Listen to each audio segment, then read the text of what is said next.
dear teacher and classmates. Have you ever heard of Martin Luther King Jr.? He's a very important person. But what did he do before? Today I'm going to tell you something about him. Martin Luther King Jr. was born in 1929. This was their house. It was in America, in this place.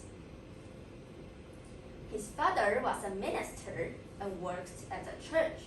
His name was Martin Luther King Sr.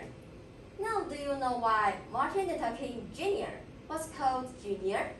Because he and his father had the same name, and he was the son. Martin was a happy child and loved to read. There were a lot of books at home.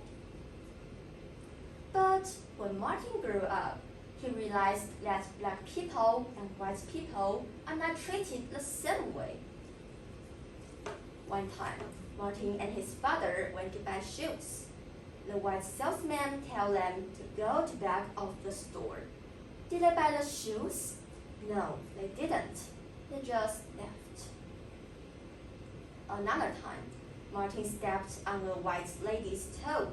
The lady slapped him and called him a bad name. Martin was not angry. He believed bravery was peacefully standing your ground. At home, Martin studied very hard, and he also finished high school in just 2 years. When he went to college, he only 15 years old. This was his graduation photo. You might think he would become a doctor or a professor, but he chose to be a minister like his father. He worked at this church. He also studied again to get his PhD. In 1950s, black people and white people are still unequal. The country separated black people from white people. That's what's called segregation. Many places were not friendly places to black people. In a bus, black people had to sit in the back and had to give up their seats to white people. In 1953, Carita and Martin were married. They moved to Montgomery, Alabama. His job was a pastor and worked at a church. He also joined the civil rights movement. Other black leaders thought he could help lead their cause. In 1955, a woman named Rosa Parks was arrested because she refused to give up her seat on the bus. That made Martin feel he could make a difference. Martin and other leaders organized a protest. They urged black people to stop riding the city buses. For 381 days, black people walked and carpooled together. Martin also walked with them. Then the Supreme Court ruled that buses would not segregate. Martin had changed it peacefully.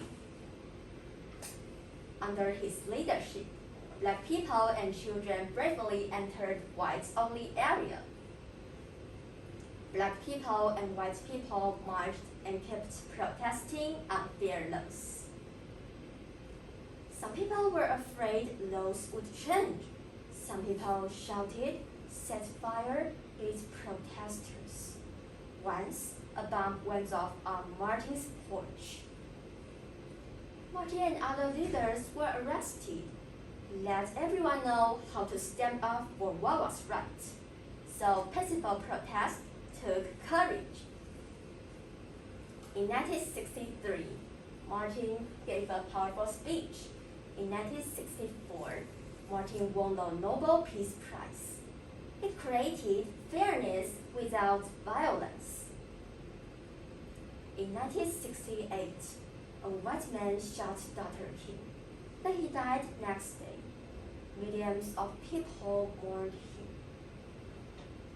Although Dr. King didn't see liberty and justice for all, but he believed there were things worth dying for. In his short lifetime, He changed the way people saw one another. This is all about his life. His courage and his love would live on. They had 4 kids. Their kids are so cute, right? Thank you.